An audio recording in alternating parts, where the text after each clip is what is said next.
Hi, everybody. Welcome back to my channel. My name is Julie Hirt. I am a certified soul level animal communicator and a certified soul level intuitive coach. And I have some more books to share with all of you today, and I'm so excited about them.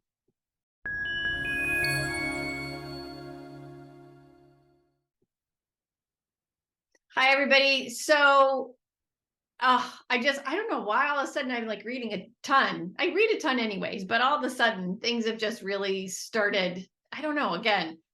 And in some deeper things too, which has been really interesting as well. So the first book, so I have a fiction book that has a large spirit, to me, a spirituality component to it.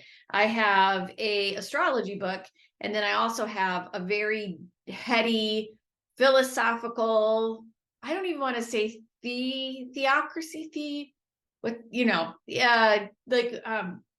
religious. It doesn't have that. It's more philosophical, spiritual.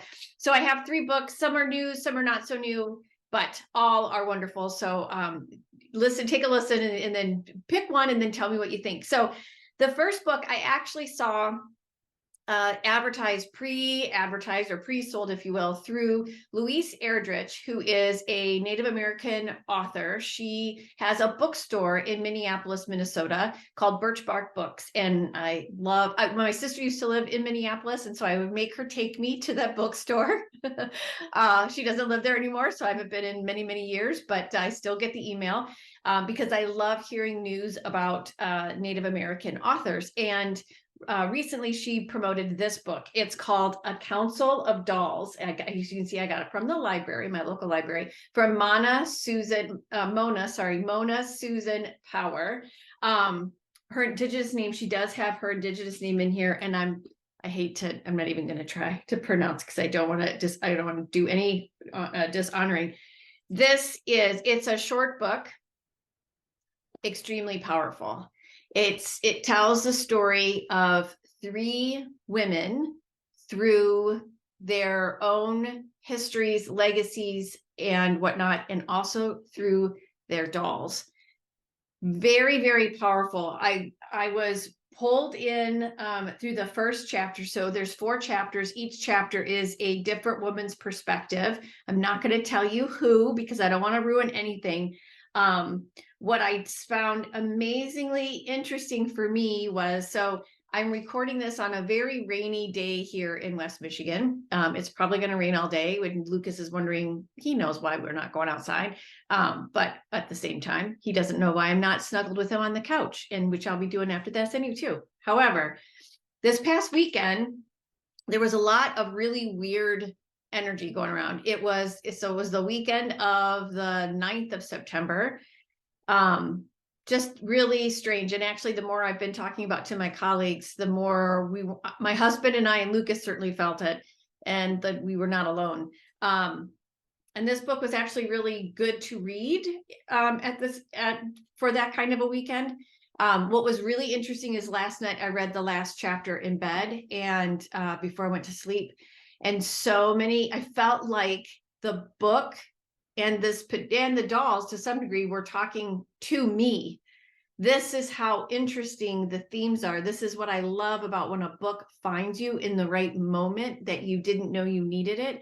But there were just some really cool synchronicities going on, particularly with the main character being told that she was the lion of the family and she would hold things together. Super intuitive person. So it was, I don't know, just really, really interesting, really great, beautiful writing, tough topics in here too, particularly Native schools, how they were sent, how Native Americans, how white people sent them to Native schools in an effort to make them less savage, because we didn't understand what they were all about to begin with as a culture and as a people, and what all was destroyed and tried to be destroyed. So that all comes up too.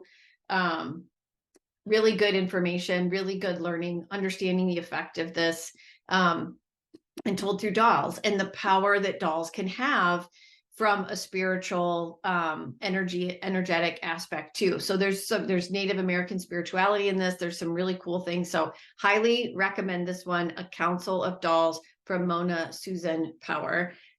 Pick that one up.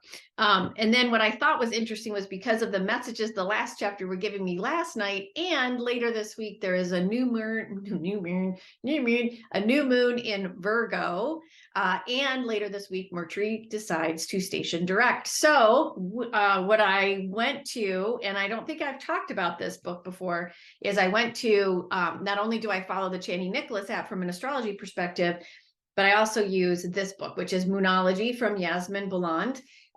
She has a wonderful way to walk you through the different moon phases and what house they're in and what sign they're in and whatnot, so that you can understand the energies that are going on and maximize that energy for your greater and higher good. So for me, the new moon is going to be in the second house.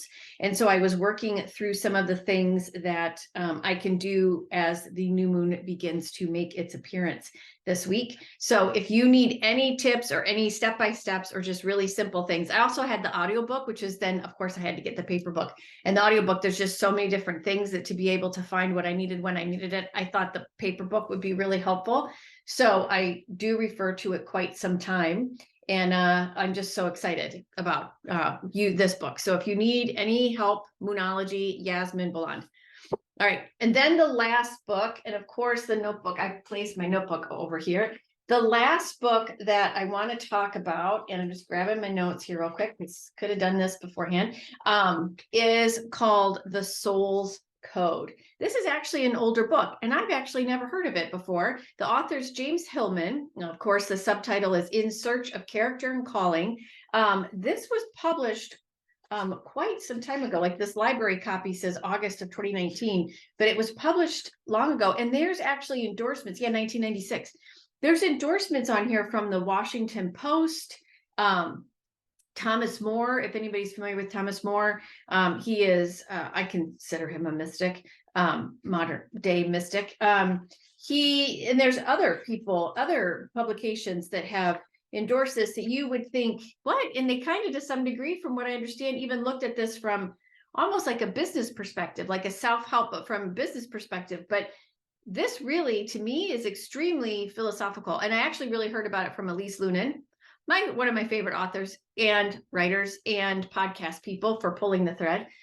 She mentioned this in a recent news article. And what's so funny is I read it a couple weekends ago when we were camping, and I came back and wanted to listen to the interview she had done with him. She'd never done an interview with him. He passed away in 2011.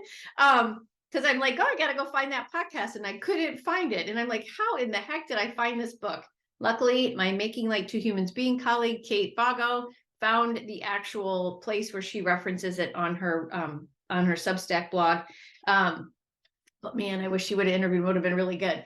There's just so much in here, and it really takes a lot of time to digest. I also got it from the library. I will maybe be getting a copy. I'm asking my guides right now. I don't need a copy, but there may come a point where I do. But what was really kind of interesting that I took note of is that, and I'm just going to say the main crux of the book is about the idea that he calls it the acorn theory.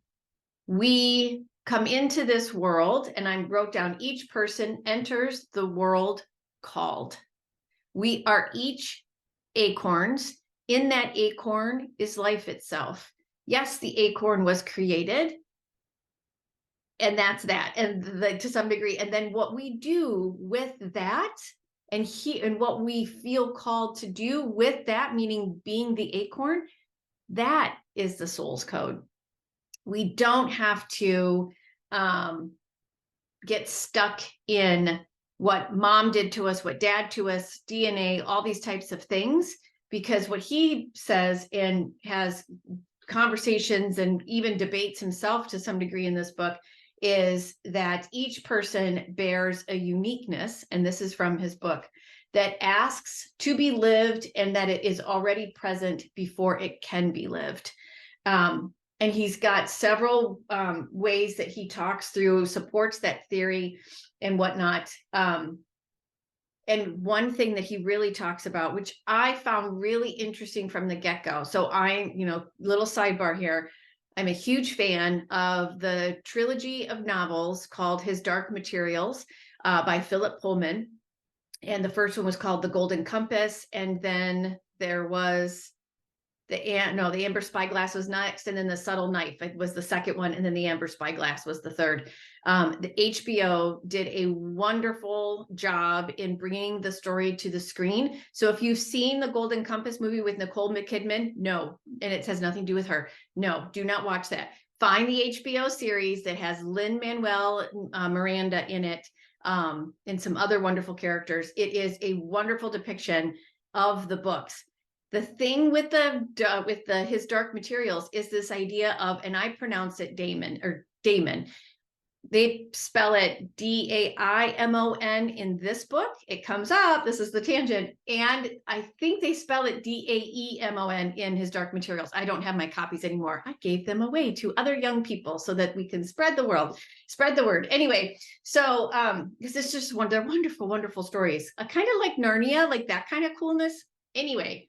But this idea of a daemon comes into this book, and what he says right away, like on chapter 8 or page 8, I wrote this down. The soul of each of us is given a unique daemon before we are born, and it has selected an image or pattern that we live on earth.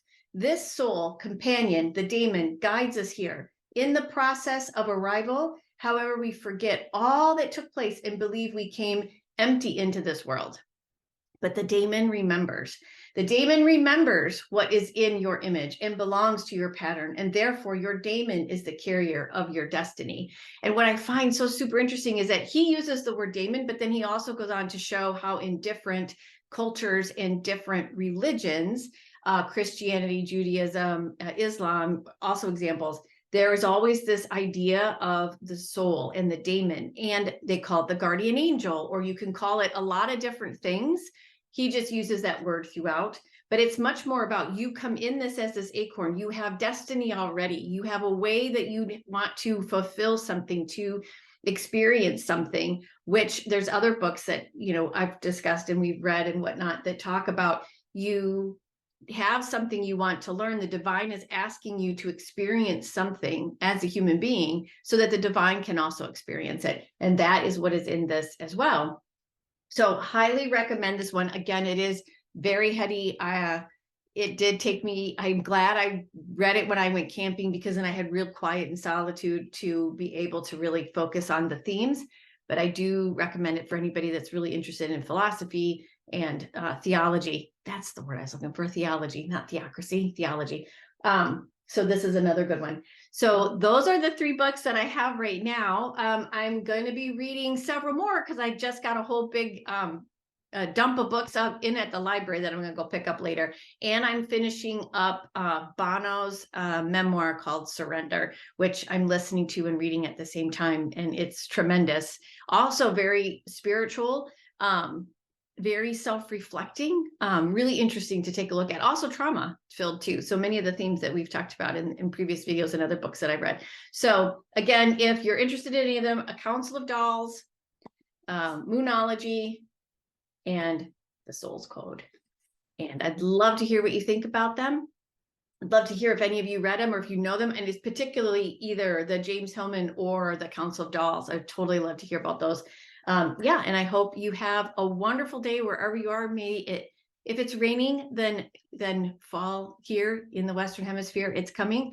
And if it's sunny, enjoy the sun. And we will see you again really soon. Take care and happy reading. Talk to you later.